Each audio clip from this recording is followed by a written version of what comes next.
Hello everyone, Shroomraver here, and today I have my team building analysis video for the week 10 game of season 4 of the Pokémon Premier League. Yes indeed. Now, again, these are late. I'm going to try and get these done quickly and uploaded as quickly as possible. So these videos are probably going to be fairly short, I hope, just to keep things as easy as possible. Now, week 10 of the PPL, we are basically as close to relegated as we can be without actually being relegated. If we lose this game, we are relegated to Division 2 next season. And we need things to go our way if we win, in order to avoid that same fate. So, let's take a look at who we're playing. And wouldn't you know it, it is going to be my very good friend and one of my fiercest rivals, Schady and Bayern Mewnich. Always love playing against this guy. We have some good battles. So hopefully we can take a win here and make sure that we get to battle again next season. So, Bayern Mewnich, Shady's team. He has got like one of the most Shady teams you can get without just having Mesprit, Rufflet and Megalopony. Because he's got Clefable, Nidoqueen, how very original, Latias, Rotom Wash, Lucario, Sneasel, Gorgeist, Armaldo, Mega Pidgeot, and Simisear, because he needed a fire type? I know he wanted Torkoal, and I sniped that from him. So he's got Clefable and Nidoqueen because of course he has. His name is Schady, therefore he must try and drop these things. He hasn't got Megalop, but he does have Lucario. Lucario is one of the... It seems to go under the radar, but it's one of the scariest Pokemon in draw format. It's got so much setup that it can use. Swords Dance is there, Nasty Plot is there, Calm Mind is there. I think it gets Bulk Up, it gets Agility, gets all kinds of powerful moves. Lucario is a threat. So I have to try and prep for that. Lots of scary things in his team, just lots of them. Yeah, not really an awful lot more to say on it. His team does what it does. So without further ado, I'm going to get into the team I decided to bring. Again, this match has already happened, so we're just going to get into the team I thought I would need. So first up, I decided I was going to bring Excadrill. This is your very standard Life Orb Sandrush set: Earthquake, Iron Head, Shadow Claw, Sword Dance, Max Attack, Adamant, Max Speed. It's max speed in case, God forbid, he wants to bring a Scarfed Sneasel. Like, I don't expect him to, but this Excadrill will be outspeeding everything he could possibly bring Scarfed in. It will outspeed everything in Sand, basically, other than a setup Lucario, which I think taps out on just above Exca at base 90 or base 95 speed. One of those things. So other than that, other than an Agility Lucario, we can outspeed everything, I'm pretty sure. An Agility Mega Pidge will do it as well. But yeah, anything Scarfed will be outspeeding. Earthquake, Iron Head, Shadow Claw, it's all very self-explanatory. I didn't want to run Mold Breaker, I wanted to run the Sand. So I can't be hitting the Latias or the Rotom Wash with Earthquake, but I'll be able to hit them for decent damage with other moves. You know, Shadow Claw will do good damage to the Lati, probably not great to the Rotom Wash. I need to find other ways of dealing with the Rotom Wash. But it's a very self-explanatory Excadrill. It's Life Orb, Swords Dance, it be what it do. So, next up we have, of course, the support for that. That's going to be Hippowdon.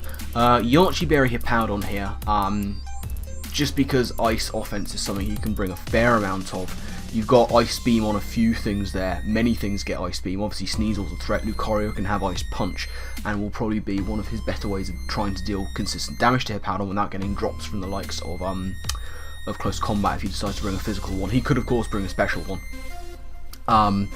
And yeah, that's the thing about Lucario. It's very difficult to decide exactly what it's going to bring, but looking at my physical defense, you know, special would be a decent bet.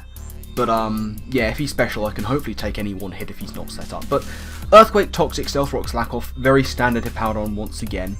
Anything that isn't hit by Earthquake will be taking a Toxic to the face.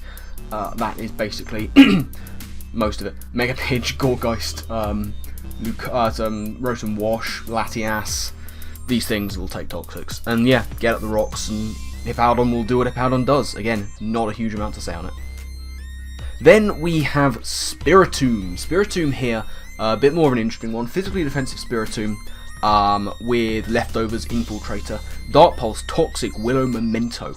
We've got a dual status Spiritomb here. Infiltrator is nice. He's got a few things that might want to sub, like you see sub set up on the likes of Lucario. I've seen Mega Pidge run it before, Subseed Gorgeist. Spiritomb is quite happy to take that on. Excuse me. Dark Pulse is just my best form of attack here. It'll hit most things. I can try and willow the Lucario if he wants to try and get a justified boost off me. And then of course we've got the Memento. Very useful indeed. Always nice to have a bit of a meme going on there. Yeah, Memento can hopefully get me a free switch into something like an Excadrill, or one of my other threats that I've got going on this team. So that is Spiritomb. And next up we are going to have Hitmontop. Hitmontop here with max HP, max attack, a bit more of an offensive one. We still do have Intimidate. We've got a Roselli Berry on there to take any kind of fairy hits from the likes of Clefable. It's pretty much the only thing that gets fairy coverage. It would seem to be a weird option to have Roselli Berry, but it would be nice. It would be nice, you know. There is sort of method in that, because the moves we have Earthquake, Mach Punch, Rapid Spin, and Sandstorm. So we've got Manual Sand. I've been burned by not having enough turns of Sand before in other games, so we've got Manual Sand here. The idea hopefully being that I can get in Hitmontop on the Clefable, take a hit and set up for the Sandstorm, and then threaten with Excadrill later. Earthquake is good against his team, it's fairly good. Mach Punch with that max investment will be doing a decent chunk of damage to things. It's nice to have for the Sneasel as well.